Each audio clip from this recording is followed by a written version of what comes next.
Hello YouTubers, welcome to the third section of the F2Ls that I use.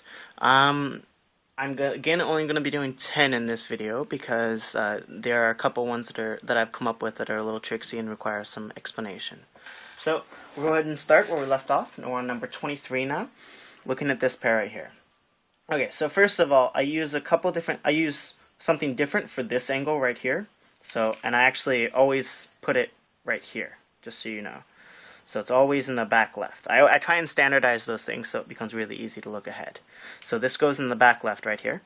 And for this angle, I use the alg that I think most people use, but I finger it probably a little differently. So R2U, RUR prime, like that. So, but the fingering of this, the key to this is one, there's this little flick thing right here, which you start with your ring finger on top, like that, and you flick. That keeps your hand relatively in the same position, so you can do the next moves very nicely. This is something that Brendan does, that I kind of watched and learned from him, as well as learned from Jeremy Fleischman. So, R2, U2. Now we're coming here, we got an R prime, but we already just did a U2, so we don't want to have to do it, wait until we recall. Because remember, we're doing this all in less than a second, right? Or around a second. So we want to, instead, now that we've done an R prime, do a thumb, then do a U R, then do a U prime, because it gives that time to work. So again, so R2, U2, R thumb, like that. One more time. And yeah, it's normally pretty good. So there's that angle. Now for the left hand version, I do something different. So for the left hand, what I do is I do a soon, a regular soon, so R, U, R, like that, from the back right side. So right here, thumb, use your thumb after you do R, U, R prime, use your thumb to continue over, because if not, you'd be doing another U prime, R, U to R, and that sets it up for this insert, R, U, R prime. You could mirror the alg to the left-hand side, but I don't find it nearly as fast, so like that, okay? And then, so from the back right side, I basically do the same thing I do for the other side right here. So I do a soon from the right side. So again, soon, right here, ends up with that insert right there. And for the left side, I do the same thing. So I do a soon from here. So there's two choices though. You could do a soon from here, which is what I do, because I'm really trying to master this left-handed soon, and that's a good excuse to do so. Or you could do this OLO to the cube, and that'll also set up the same thing. So some people would probably prefer this right here, and other people would prefer to do the left-handed soon. I'd venture to believe that most of you will probably do the first one, so because it's pretty smooth. I mean, like, it's probably faster than doing the left-handed soon, but I'm trying to get this left-handed soon better, so that's the only reason I'm doing this. So soon, like that. Moving on to this case right here, very similar, case number 24. Basically what we're going to do for this one is, first of all, I don't execute it from this angle, I execute it from over here, and that's again standardized, so it's always not that top, it's always directly opposite the corner, adjacent, or directly opposite where it belongs. And so I do something a little bit different for this angle, because I find that the other alg is a little bit awkward, but the rest of the angles I do the same, I just mirror it to different sides. So for this angle right here, I apply this alg to it, right here, this OLO, to this right here, and it'll end up nicely. And you end up with this, RUR prime. Like that. Like that. So that's really nice. For the left-handed version, I do a different alg. So I apply this to that right here, but it actually cancels a little bit, so it ends up really nice. This basically turns into an algorithm. So you apply that one, and use your thumb here. So thumb, and you see what happens here is now we just formed a pair with these two. So if you do a U2, this slot's already open, you just push it in, like that. So, right here, so you're applying, again, this right here, this case, to this, and as you apply it, you'll see that you end up with a block formed here. Just do a U2, which is finishing the alg. But then instead of just coming down, again, like this, and then needing to do that, you just throw in a push, and it ends up like that. So you could do the same thing from the right-hand side if you're really good left-handed, but it's really awkward, I think, for the left-hand side. So yeah, this is the same angle we were just doing a second ago, but from the other side. This one, basically, you just mirror it. Now you're applying the same thing, but you're just doing it from this angle. So you're doing this now instead. So, like that. So from here, you can use your thumb right there so you don't have to do the awkward push and your index.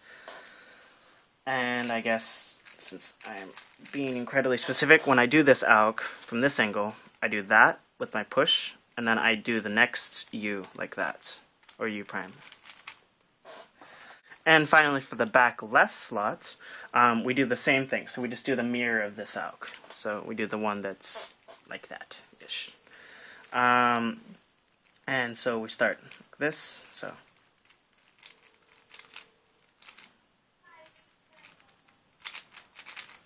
right here, same fingering, like that. So those two I'm really proud of. I figured out myself. I don't know if anyone else has done them. I'm sure someone will claim to now that I showed you them, but yeah. Alright, now moving on to case number 25. Case 25 is pretty nice as well. I use a Teller West alg here.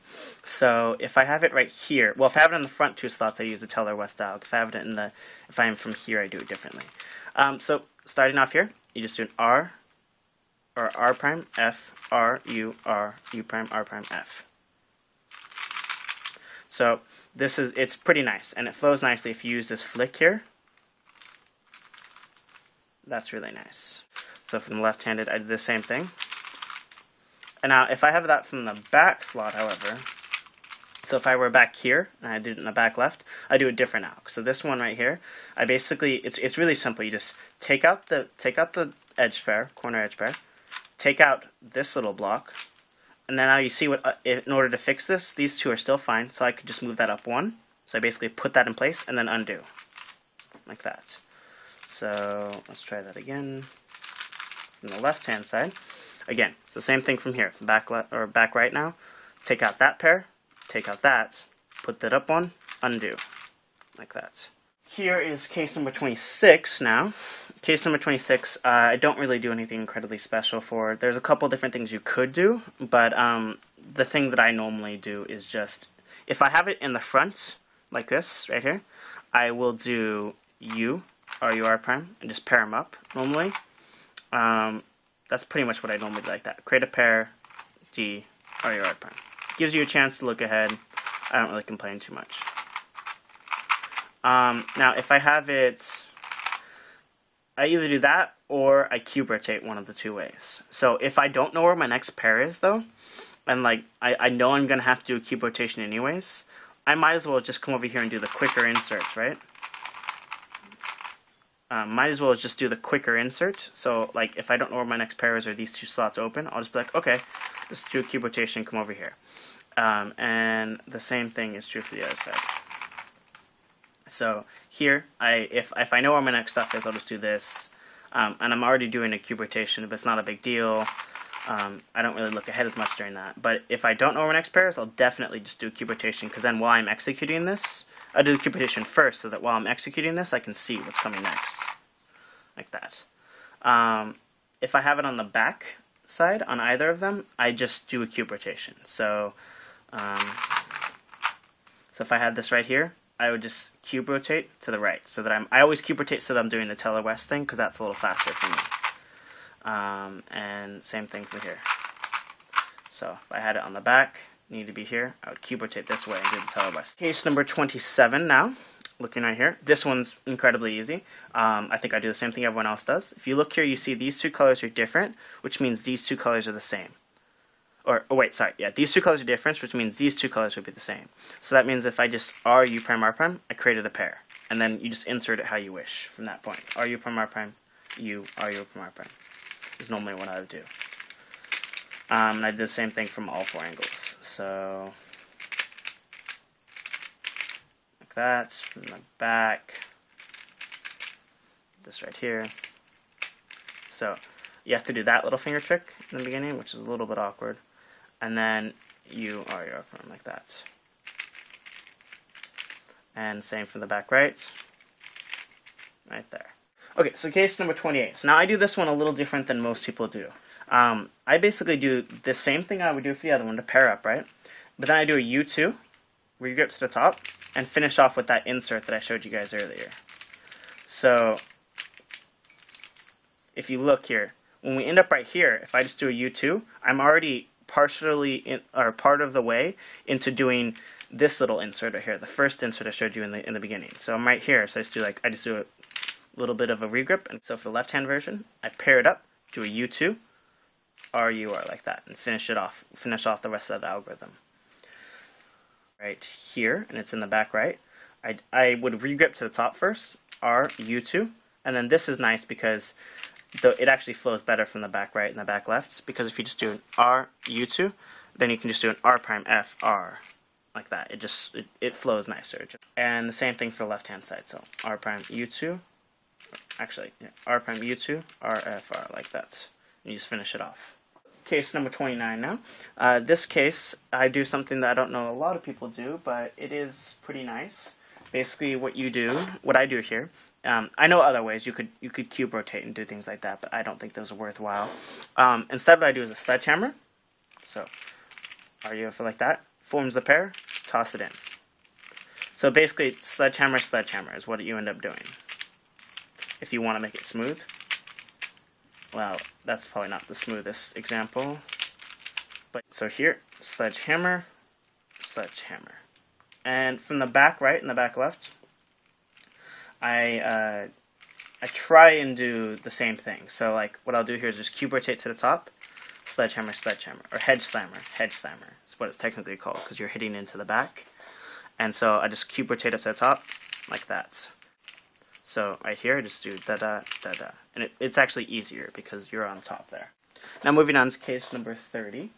Basically what we're going to do for this one is we do an RUR prime, and it turns into this. So it's just RUR prime U, RUR prime. RUR prime U, RUR prime. So I probably should do something to avoid regripping here, but this is just so darn quick that it's like, if you try and make it fingery, it's not really worth it. Right here, left hand side. Right there. And the same thing for the back versions as well. So if I have it on the right, or back right, or back left here, RUR prime, RUR prime. And if I have it on the back right like this, RUR prime, RUR prime. So case number 31 is pretty fun. I do this differently from the front slot and the front two slots than I do from the back two slots. And that's just because from the front two slots I can execute sledgehammers really comfortably, and the back two slots you can't as much. So for the front two slots, what I do, if I have a block in place, I do a U prime, sledgehammer, and then it sets it up right there. U prime, sledgehammer, sets it up right there. Same for the left hand. In this case, you do a U, sledgehammer, sets it up right there. This in the back right slot, what I'll do instead is I'll turn this one into that same good old this insert, basically. But I cancel a little, so RU prime, RUF, like that. So RU, R prime, or R prime, U, R prime, F, R, F, R, like that. From the back left, R prime, U prime. Well, actually, I would regrip to the top for this. And then I guess, again, also noteworthy. So regrip to the top for the left one, R, U, R. And then once I've already done a U, so I'm going to do it like that for the other one. Final case for today. This one's really easy. It's just triple trigger. I do it a triple trigger, inverse triggers for this, for the front two, and regular triggers for the back two. So an inverse trigger is U, R, U prime, R prime. U, R, U prime, R prime. U, R, U prime, R prime. So you do it 3 times and it solves it. Regular trigger would be R, U, R prime, U prime, R, U, R prime, U prime, R, U, R prime. And so, yeah, I don't use this one because I want to do it from home grip, and from home grip, it's kind of awkward to do 3 of these pulls, whereas if you just do a U, R, U, R prime, it's a lot better. And so I do the same thing. You should do this from all angles. You should not need to cube rotate or regrip. So U, R, U, R prime, like this. Now for the back ones, I do the other one. So I do R, because it's more comfortable. It's an R prime, but yeah, U R U R prime, R prime U R U R prime, R prime U R U R prime. And the same is true for the other one, for the back left slot. So R prime U R U R prime. Yes. Alrighty. Thank you yet again for making it through the third part of this. I hope you guys are finding some of these things useful. And yeah, I hope I can save you some time in looking for algorithms.